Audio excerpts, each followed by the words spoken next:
Siyempre, ang mga Kalingap reactors din natin, no? Pasupport na rin po ng kanilang YouTube channel. Hello po, please support React PH. Isa pong Kalingap na sugid na taga-subaybay. Please support po ninyo.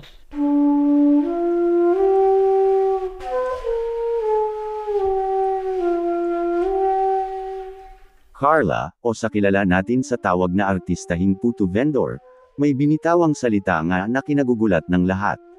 Halaka, ano kaya ito? Malalaman nyo po dito. Bago ang lahat, magpapasalamat po muna ako sa inyong mga viewers, na patuloy na sumuporta at nanonood ng aking mga short react videos. Shoutout po sa Team Kabisig ni VSM, by Mambo Pilmix Vlog. Salamat po, mabuhay po kayo. Nagpapasalamat din po ako sa bumubuo ng programa ng Kalingap na sina, Kuya Val Santos Matubang, Ate Edna, at Kalingap Rab, dahil po sa programa nyo, maraming taong mahirap ang natulungan, na bago at guminhawa ang buhay. Artistahing puto vendor na si Carla, may binitawang salita nga ito na kinagulat ng lahat, halaka. Ano kaya ito? May video po, panoorin nyo po. Ano to? Sige po, buksan niyo po yan. Buksan mo. Sa akin ulit ay. Basta. Wala pong bumahan kasi ano. Bakit? Nagkanasumitan po ka ng nakaraan. Wala naman yun. Since, sa'yo ba ito galing? Oo. Mas maganda, ikaw na magbasa.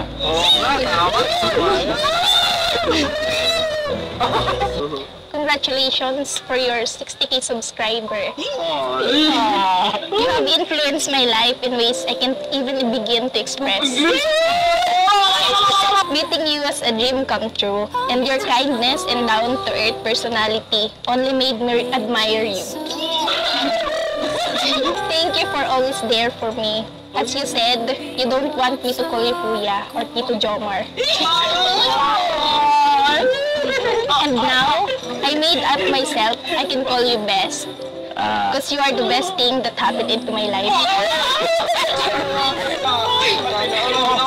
Can you be my best friend for now on, Kuya Jomar? Of course. Yes! Best friend na sila! May letters pala si Carla kay Kuya Jomar, binasa nga niya ito. Sobra po talagang kinilig si Kuya Jomar sa bawat bigkas ng salita galing sa bibig ni Carla. Grabe naman po talaga ang nilalaman ng letters, puro pasasalamat kay Jomar, at may pakilig ding mga mensahe, kaya ang buong K-Boys ay napapasigaw po talaga sa bawat basa ni Carla. Grabe po talaga ang pagbawi ni Carla kay Jomar, kasi nga ay sinungitan niya ito sa previous vlogs, kaya nag-effort po talaga si Carla ng todo para makabawi ito. At successful po talaga kasi makikita mo sa mukha ni Kuya Jomar ang sobrang saya at kilig. Nakakakilig po talaga kayo Jomcar Love Team. Sana po magtagal pa ang Love Team serye nyo, kasi maraming tao na ang napasaya, napakilig, at syempre nag-aabang sa next part ng serye. Salamat po talaga sa napakagaling na director na si Kalingap Rab, dahil kung di po sa kanya, ay wala po tayong mapapanood na ganito kagandang eksena. At sa lahat na din po ng bumubuo ng serye, especially ang K-Boys. Dito muna lang po tayo, inyong lingkod React PH nga pala. Salamat po sa suporta nyo. Sana po mag-subscribe kayo para ma-notify kayo sa panibagong short react video na ma-e-upload ko. Ingat po kayo palagi, and God bless po sa lahat.